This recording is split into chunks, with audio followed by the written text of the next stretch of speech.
Yes, welcome back to the channel. The Premier League is finally back. Tottenham and Man United are finally back.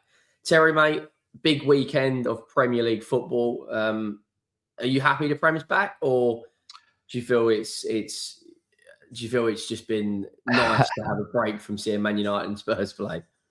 Well, Man United have been pretty good in comparison. You know, our last 10 games, we've won 7 of them. And contrary to what a lot of United fans are saying online, or some, I really like how we're playing. I really like how we're operating. I really like the way we're maneuvering. So I'm really excited for United to come back. Still got to wait until Monday, which is frustrating, but I'm really happy Premier League football is back. I personally love the FA Cup, but football's fallen out of love with it as a general rule. So even we saw Liverpool get slapped 4-0. I remember thinking, it'd be a great reaction show. Can't wait for the discourse in the week about it. It's not been mentioned at all. No one's... For instance, if Chelsea beat City 4-0 at the weekend, that will get spoken about for 4 or 5 days. If it's in the FA Cup, it dies after 24 hours. So I'm very happy the Premier League is back because I love talking football. And it feels that unless it's Champions League or Premier League, nobody really cares beyond the moment it happens, if that makes sense. Yeah, it's sad, isn't it, that one of the biggest domestic trophies in Europe is now practically, unless it's the final, no one really, as you said, really cares about it. There's barely any hype for the semi-finals coming up, like Leeds, Chelsea. Everyone looks back to those big games in the 70s where, you know, there was basically sand on the goal mouths, you know, players kicking 2 bells out of each other. But yeah, the Premier League's back. Make sure you do some housekeeping, drop a like, subscribe to both channels. Both me and Terry are very close to 100,000 subs. So that'd be great if you could do that. I actually want to start with Spurs. First game in nearly 3 weeks, same as Man United, because we weren't in the FA Cup and the international break. It's De Zerbi's first game. There's actually been quite a lot of positive news around the way he's been coaching. Players are reacting well. They're enjoying that he's actually trying to coach players individually and as a unit, compared to, we never really saw that under Frank. We never saw that under Tudor. It was fossil dinosaur football.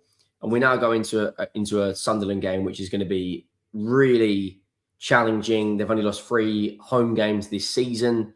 And then we were hit with the Kudus news yesterday that he will miss the remainder of the season and he's going to struggle to be fit for the World Cup. With all this kind of news going around, how do you feel Tottenham will do in this game? Do you think anything but a win is catastrophic? Or do you think, you know, we should be happy coming away with a point in this game? Or do you think we'll get completely battered and lose? I think a point would be a good result, as long as the performance is improved. If there's an improved performance. So let's say you go 2-0 up early, but then collapse and draw 2-2, and the performance just wanes and it's a miserable end to the game. Yes, there's a point, but that might hurt you. Sunderland away has been a tough game this season. They'll be very, very rested after essentially 3 weeks off. They'll be up for this game. They're going to want to end the season on a high. And there'll be an element of, especially from the fans, every single supporter at every single club you play wants to be part of your relegation. So they're going to be up for it. So if you guys stand toe to toe with them, if you guys give a good account of yourselves and get a 1-1 draw or a 2-2 draw, especially if you go behind first and come back, that could also be the catalyst to help save you this season. So I think if you lose and or if you play really badly, I just think it cements where you already are. But the closer we get three tonight. West Ham play tonight, don't they? Ooh. Yeah, so that adds even more pressure. So West Ham obviously played the FA Cup against Leeds on Monday night. So they should be ready for this game, whereas Wolves haven't played in a few weeks. If West Ham beat Wolves at the London Stadium tonight, which I actually think they will win, that means that before we even kick a ball, we are in the relegation zone. What's also, I would say, probably the best weekend for us in terms of who other teams are playing. The fact that Villa have got Forest and Villa won last night away in Italy, and they're now pretty much not guaranteed a spot in the Champions League, but it's very likely. Every point's very obviously important for every team, but especially Villa when they're going for Champions League. And the fact that Leeds have United, there's probably not going to be many more weekends like this in the Premier League where if we win our game, we could jump up to 15th. Yeah, that's the motivator, isn't it? Because I do think Man United on Monday night will beat Leeds. I think their home form has been too good not to. I feel that with Alessandro Martinez back and with Dorgu back, there will be an improvement in our football as well, especially with Alessandro pumping that ball between the lines, which we've struggled to do since he's been out. So I think we win that game. There's such a great opportunity for you. My fear for Tottenham is if West Ham do win tonight, because I've always said once you drop into the relegation zone, I don't think your players have the makeup and build up to get out of it. But look, we haven't seen you kick a ball under De Zerbi, and I did see Abby Summers say earlier on this week that she's not being suckered in by the training videos or anything along those lines. And I actually think that's the kind of attitude Spurs need to have. I think it's spot on, because this sort of approach, the training looks good, we're going to be okay. I'm sure if you went back and watched training videos under Thomas Frank, you'd go, that looks good. I remember Timo Werner training videos came out when he first joined Chelsea, of all these goals he was scoring. I remember the amount of Chelsea supporters came on my shows. I've seen the videos. I can't wait. It looks amazing. That didn't work out with Werner. And I think sometimes training videos can be a little bit fugazi. So yeah, look, it's going to be a massive weekend, but the closer we get to the game, the more I think you might get a result. The more I think you might, but I'm not going for a win. I'm going with 2-2 draw. Thing is, those fixtures there, mate, Brighton and Sunderland are battling it out for Europe. Villa and Chelsea are battling it out for Europe. And we play Villa and Chelsea away. Then you've got a 6-pointer against Leeds. Everton by then probably on the beach. Everton's probably the game we most likely could win, because by then you'll know if Everton are going to be in Europe or not. On the unlikely situation, it goes down to the final game. There isn't an easy game there. I know the saying that there's no easy game in the Premier League, but there really isn't an easy game there for Spurs, considering we haven't won a game since the 28th of December. But I want to move on before we get into the title race. Liverpool now comfortably beaten away in Paris. It was men against boys, wasn't it? Let's be brutally honest. I mean, Liverpool were.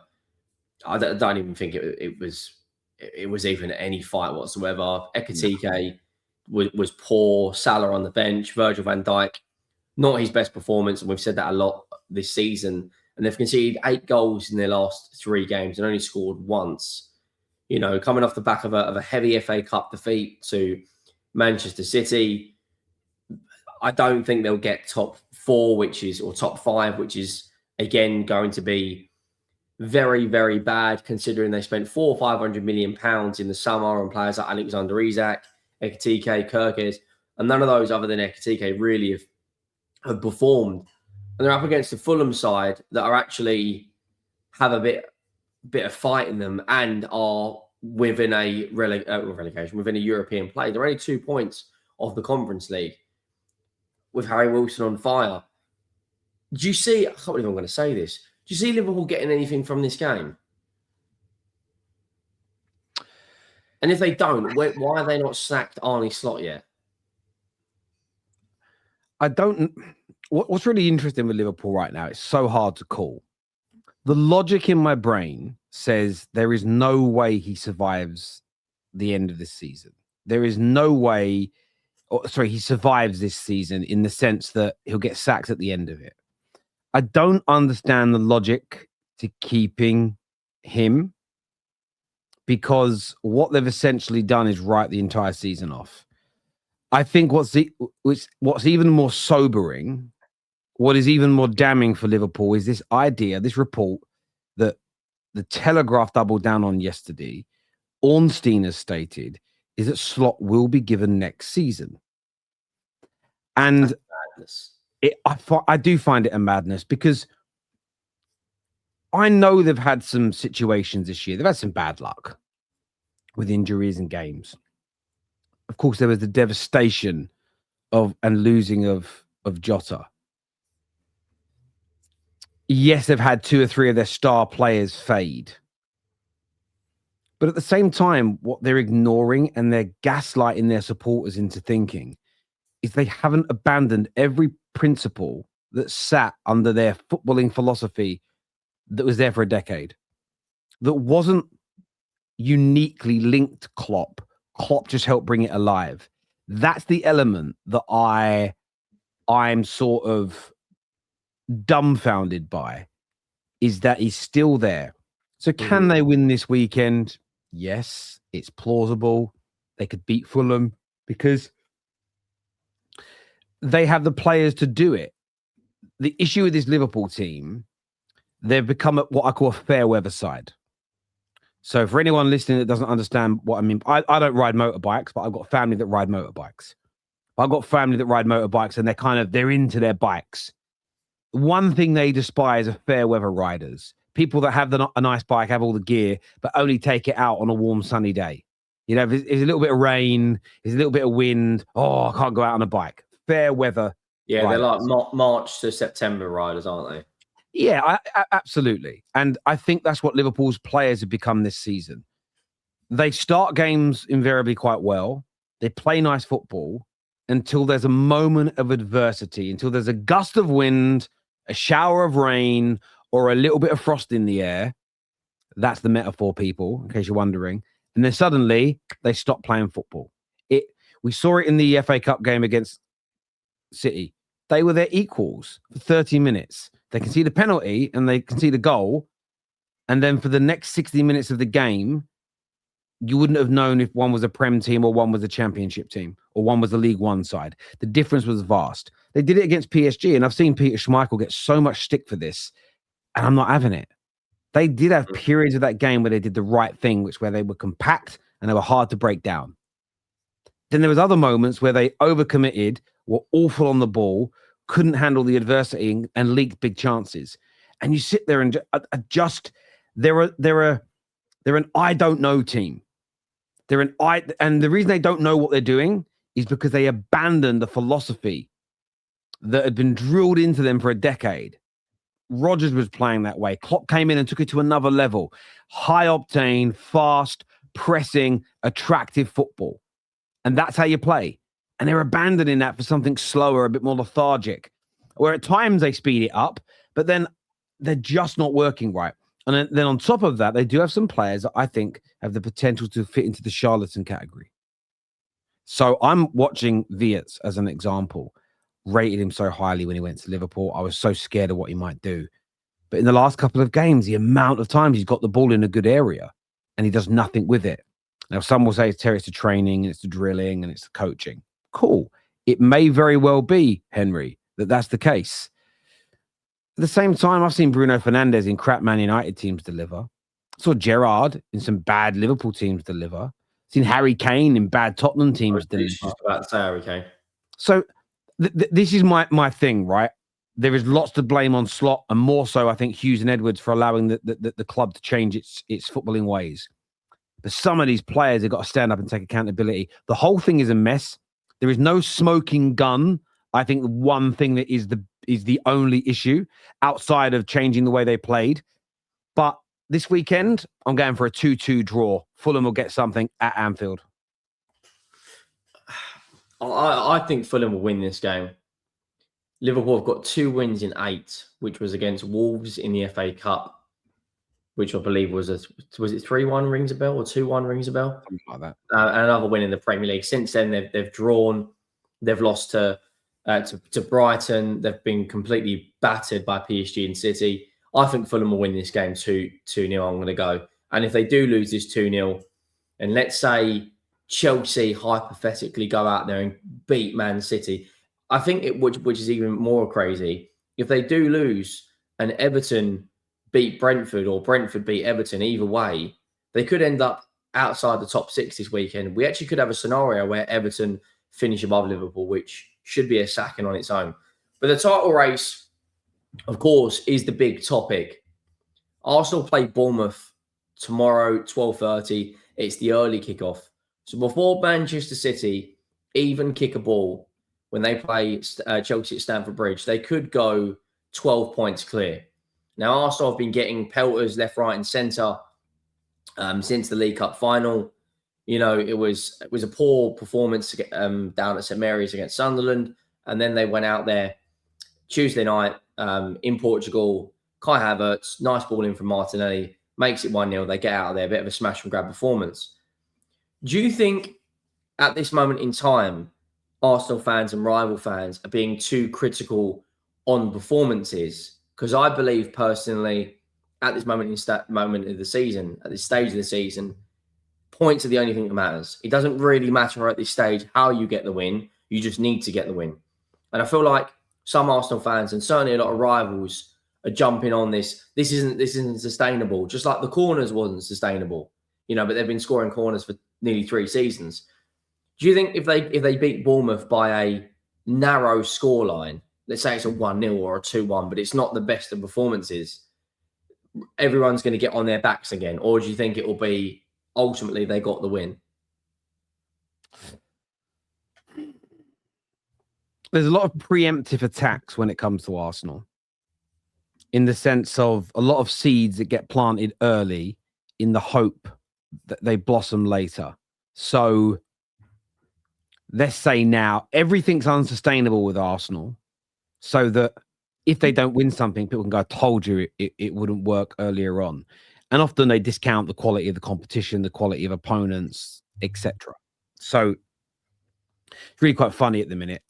There's a PSG fan that I follow who for months has been saying how football has fallen if Arsenal are one of the best teams, but has equally claimed if they go back-to-back European champions, they become the greatest side in the history of football. And I laugh because I think, well, if Arsenal being one of the best teams in Europe is an indictment of how low the standard of football is, then doesn't matter if you go back-to-back European champions, you can't be the greatest team ever because you're doing it in the exact same period you're saying is a low ebb football. So there's a lot of this that goes on. There's a lot of, I'm going to say this ain't sustainable, or I'm going to say that the standard has fallen, or I'm going to say it's because teams have fallen off. But then when one of their teams does something good, this has got to be the best thing ever. You know, Carragher all season, football has been getting progressively worse for a decade. But yet we'll say that what Salah has done in the last 10 years surpasses that of a Wayne Rooney or that of a Ronaldo. How is that possible if he's done it in the era that you've said has been getting progressively worse? It doesn't make sense. And a lot of this is and the reason why these conversations don't make sense is because a lot of things are just said to undo what Arsenal are achieving. I don't play the game because I do think that our words have consequences. There's having fun, right? And we all have fun at times and have a laugh. I remember when you had the joke where you used to call Bukayo Saka Limp Biscuit. It was just a joke. Like, that isn't going to change the world, right? It's just a joke. But when you start actually having those like conversations and making them serious talking points, Andy Goldstein yesterday on TalkSport said, I saw your comment as well on Instagram. Yeah, he's like, I'd rather come 6th if it meant Arsenal didn't win the league. And I'm like, people now are pushing the banter stuff so far, they'd rather watch their own team not progress. I mean, that logic Tottenham fans do that all the time, though. That's why we saw missed that shot against Edison, and it was our own fans were singing, you know, I'd rather us finish outside of the Champions League. Granted, it did actually benefit us because we did win the Europa League. But on that situation in isolation, I'd rather finish out the Champions League so that Arsenal don't win the league. And Andy Goldstein saying, I would rather Man United finish 6th. If you get Champions League football this season, the extra revenue and the way that I don't want to say you've changed your plan at the moment, but it seems that Man United are making some right decisions. To me, that's absolutely fucking bonkers, mate. It's crazy. It's all about banter. Everything he said in that video sounded like he was reading it off the Standard FC manifesto, which would have been written down by a producer and he'd have rehearsed it, and it would be semi-scripted anyway. Because he came out, I thought he was a bit younger than he is. It turns out he's about 53. When he said that the football I grew up on, if you didn't win, you lost. Well, when you grew up supporting Man United, we were absolutely atrocious. Yet we were still selling out stadiums and fans still turned up every single week because there has always been more to football than just winning.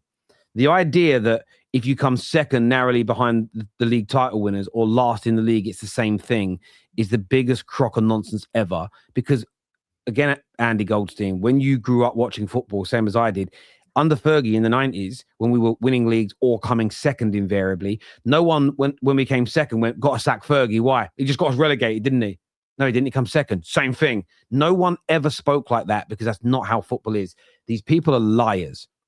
But on Arsenal, how they play, if they win, if they keep winning, is irrelevant.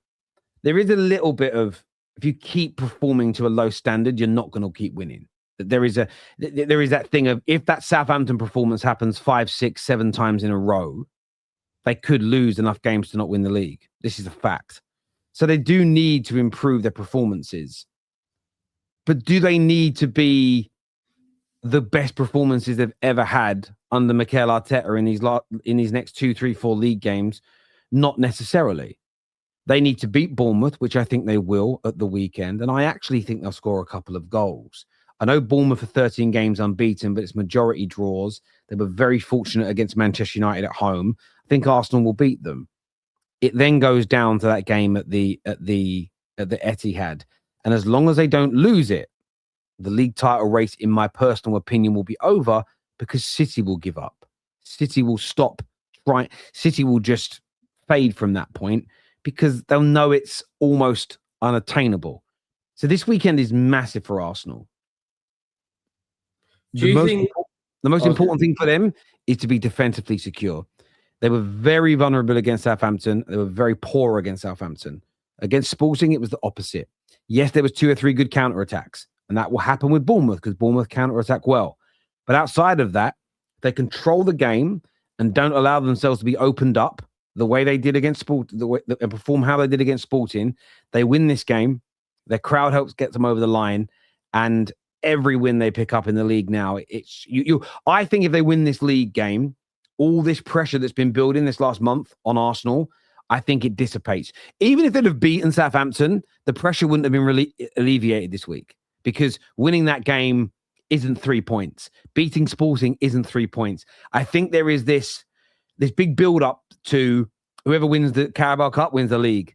And then this weird thing happened. Arsenal were 9 points clear when they went into it, when everybody thought it'd be 4 points clear. So you ended up in this world where, oh, hang on, we've lost that final, but we're still clear. What does this mean? Where had they only been 4 points clear, I think people would have given up. Had they won that final, but they were still 9 points clear, there wouldn't be this pressure cooker building to today. It's all about 3 points. Play decent, win the game, and you will hear it. If everybody turns their TVs off, everybody puts their head out the window at around 2 o'clock, 2:15, 2:30, sorry, at 2:30 tomorrow afternoon. If Arsenal win, you'll hear this noise across North London go, and they'll relax again. I think they'll be all right. Arsenal fans just really need their team to win the game. That's all. I'll come to the bold question I want to ask you in a second. Do you think if Martin Odegaard is completely fit, he should be starting this game? Or do you think, because Eze's still out, do you think Havertz should come in the 10? Eze's back. Eze's back. Eze's back, is he? Eze's back training. Yeah, came out yesterday. He says he's a doubt for the game, though. Right. Okay. I mean, so ask the question again. Then sorry. So let's say at the moment Eze is a doubt, and let's say he comes on and plays 30 odd minutes or whatever off the bench.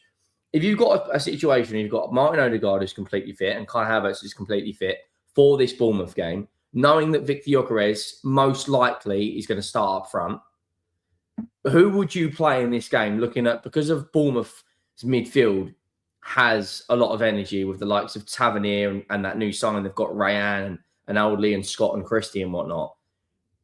When I saw Odegaard get the ball a couple of times, Declan Rice fizzed it into him. He passed it back, and he looks like he doesn't have the confidence anymore to play those little passes in between the centre back and the full back for someone like Saka or Madueke to run onto. Would you start Havertz or Odegaard if you were Mikel Arteta for this game, looking at how big of a Premier League match this is because they could go 12 points clear before City even kick a ball? I'd start Odegaard again. I actually, Really? do you know what's really funny with Odegaard in the last couple of games? I think he started the games very well and then faded because he's getting back to full fitness. I haven't been that impressed with Kai Havertz when he started games. I would start Odegaard and have Hazard as an impact player again, but I would start Hazard irrespective of what happens in the home game against Sporting at on Wednesday night. So I would start Odegaard again for the game because whether or not people want him to stay next season, whether people rate Odegaard or not, they need to get him back to full fitness. I think he's going to be important in the run-in. And I've actually thought first 15 to 30 minutes of the last two games, I actually quite like what Odegaard done for Arsenal. But then he's got to about the 50th, 60th minute of the game, and you just see his levels fade. So I think they've got to keep playing him. That's what I would personally do. And it's also a little bit of a curveball because people aren't expecting it. And I think that you've kind of got to do that to Bournemouth a little bit. I think Bournemouth are going to sit him really deep and counter. So they're going to they need someone earlier on in the game who's just good at picking up the ball and moving it around. Because I think that's how they'll score early. And I think they will. I think they'll score 2 first half goals tomorrow, Arsenal as well. I don't think it'll be a late thing. I think they'll score 2 first half goals. And then you can probably take Odegaard off 60, 65 minutes into the game, bring on Kai Havertz when there's a bit more space to play in. That's how I personally see it going. I'd also, controversial maybe, I'd start Max Dowman in this game. Wow. Over a, say, I don't know if Saka's completely fully fit, but over a Madueke. Yeah, I would, although it sounds, because it's at home and you've got the following weekend City away and you've got a big Champions League game midweek that they have to win. And I know they have to beat Bournemouth, but say they didn't beat Bournemouth this weekend, they can still win the league. They don't beat Sporting, they're out of the Champions League, right? So it's a bigger game in that regard. I would give Max Dowman the start and I would keep Madueke on the bench and almost to a degree where you might not need to use him. The hope would be you're 2-0 up, 60 minutes in, you maybe keep one sub in the barrel, but you maybe make some changes, but you give it to Dowman because they're going to be at home. The fans are going to be behind him. You know, it's the right, for me, the right, of all the games coming up, it's the right game to give Dowman the start. The fans will be on side. You've got the home crowd, the early kickoff. The last home game in the Premier League as well. Or, yeah, all this there. And I think you've got to, I'm not saying that, you know, it's not about injuries or anything. They've got players that are all red zoning right now, and they've got to get that. And the one player that ain't is going to be Max Dowman. He had that injury which kept him out for part of the season. Hasn't played too many games. I'd start Max Dowman on the right as well. I'd also start Trossard again as well, and leave Martinelli on the bench if his legs are needed later. Wednesday night, Martinelli will start because I think Sporting will be less defensive and there'll be more room for him and Madueke to run into in that game. That would be my strategic plan for those games. And then for the City game, let's see whether Eze, let's see whether Saka, let's see whether they're back and fit. Because if they are fit by then, if they're training by then you get them ready for that game. Maybe you give them both the last 20 minutes, 25 minutes of the Sporting game to get their match sharpness back. Yeah, get their back up. And then they start that game against City for me. Well, they've got to play a lot more football, haven't they? Because Arsenal are in the Champions League. So they've got 2 extra games before they play City. Speaking of City, at the moment, they are on fire in the cups. They comfortably dispatched of Liverpool, and they had a very, very good second half. Nico O'Reilly gets a brace against Arsenal to lift the first piece of silverware this season. This Sunday, I don't know about you, I know no one's really expecting it. I have a feeling personally, Man City will not win this game. And people are going to be saying, Henry, you're talking absolute bollocks. They've just beat Liverpool and they've just beat Arsenal. No one remembers, though, only 4 games ago, they were beaten comfortably home and away by Real Madrid. They bottled it against West Ham and Nottingham Forest. So, yes, when it comes down to winning silverware, Pep Guardiola is the best manager we've seen do that since Alex Ferguson, right? He is unbelievable at getting silverware over the line. However, before that, they were on a bit of a dip. And the fact that I don't know why, I have a feeling Liam Rossini is going to pull something out of the bag. And Chelsea have been poor recently. They lost by 8 goals against against PSG. They lost 3-0 away to Everton, Beto brace. They then bounced back and put 7 goals past Port Vale in the cup. Here's the bold question I want to ask you, though. If Man City lose this weekend and Arsenal, regardless of Arsenal's result, do you think the league is done? Ask me that question again. Do you want to make sure I heard it right? So, regardless of Arsenal's result this weekend, if Manchester City lose against Chelsea this weekend, do you think the Premier League title race is done based on the fact that Manchester City in the league recently drew to Forest, drew to West Ham, narrowly beat Leeds? If they lose against Chelsea, they would still be 12 points clear. 9 points clear, regardless of Arsenal's result. Yeah, City have to win pretty much every single game to be able to win the league. These are just, there is the maths, and then there is the probability. So if we look at the course of this season as an example, I think Arsenal are currently sitting there with 21 wins out of 31 games, right? So they're currently winning like nearly 70% of their games. So if they maintain that win percentage as an example for the remainder of the season, it kind of means of their 7 games, we minus 70%. What does that mean, win ratio? That means they're going to win 5 of those games. Okay, unless there's a collapse from Arsenal, they're going to win 5 of their games. So that means there's 2 matches where based on their season-long win percentage, they're probably going to win 5. So if there's a 9-point gap, it means City with 8 games to go have got to win all 8. This is just it's the fact of the matter. So if Chelsea are to beat them, and I kind of hope they do, because I just don't want City winning this league. I want it over with. I can't lie to you. As a United fan, I don't want Pep winning more trophies. If City lose, even if Arsenal don't win, I would say it's over, because then you go down to this 1 less game. So then you go into a view of like, well, then there's 6 games and 7 games left respectively with the same points gap. If they then beat Arsenal at the Etihad, it is 6 points. If they win their game in hand, it is 3 points. But then you're still going down to the last 3 or 4 matches. And I just think Arsenal will have enough to win 1 more game or the same amount of games as City from that point.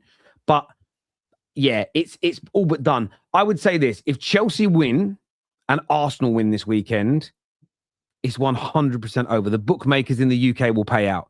It will be done then. If they go 12 points clear with 6 games to go, I cannot see for the life of me there being a 13-point swing with 18 points remaining. That would mean Arsenal would only pick up 5 points from their last 6 games. I can't see it, mate. I cannot see this. Like, I can't see a team that's only lost 3 all season, has won nearly 70% of its games. So it's huge. There's probably more pressure on City this weekend than Arsenal, even though it's not being built that way. All the pressure is being built upon Arsenal needing to win. They have a 9-point gap. They have to win. Do you think they will win their game? Who? City. No, I think it's going to be a draw. My personal feeling is draw in this game. Is that a good point for Chelsea?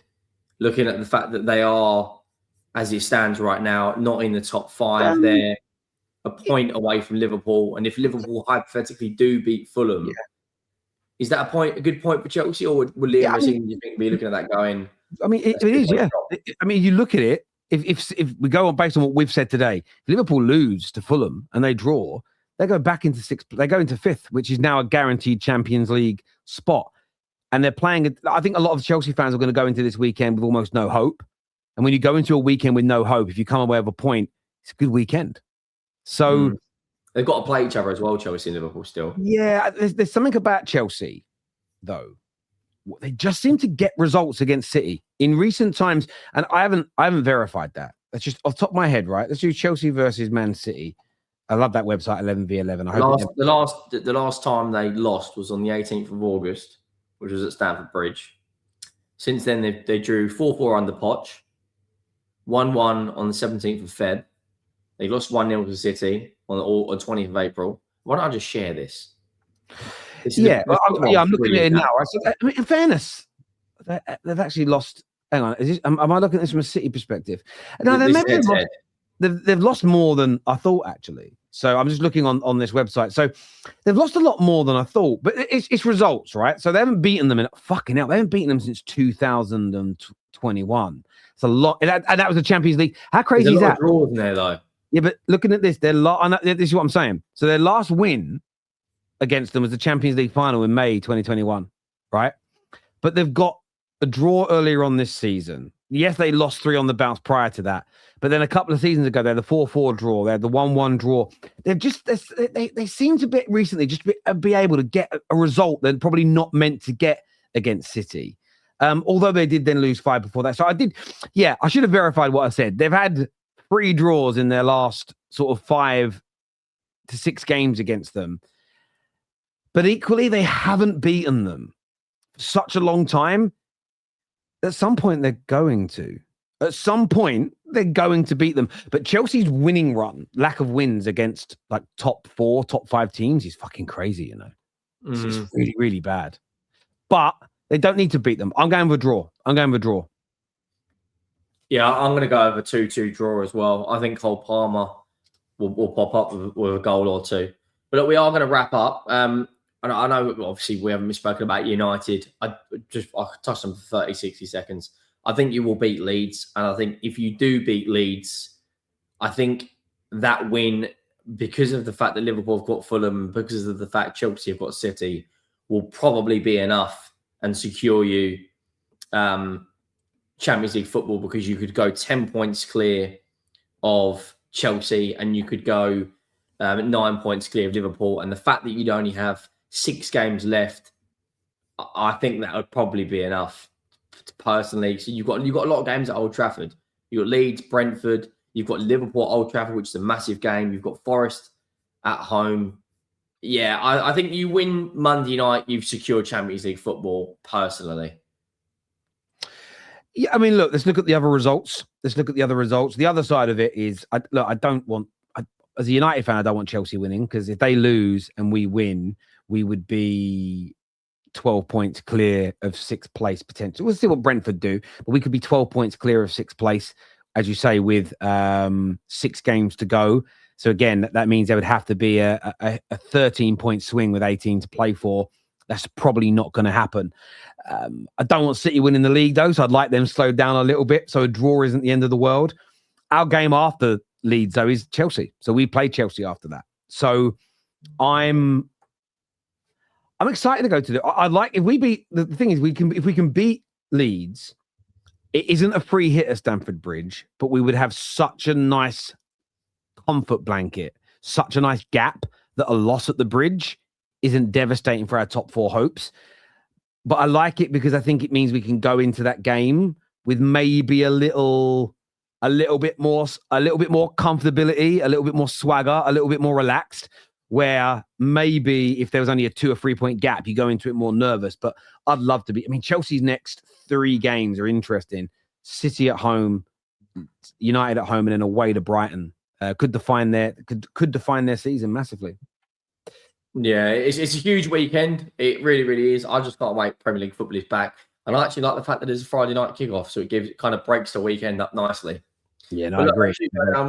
Drop a like, subscribe to both channels, and we will see you all very, very soon. I'm out.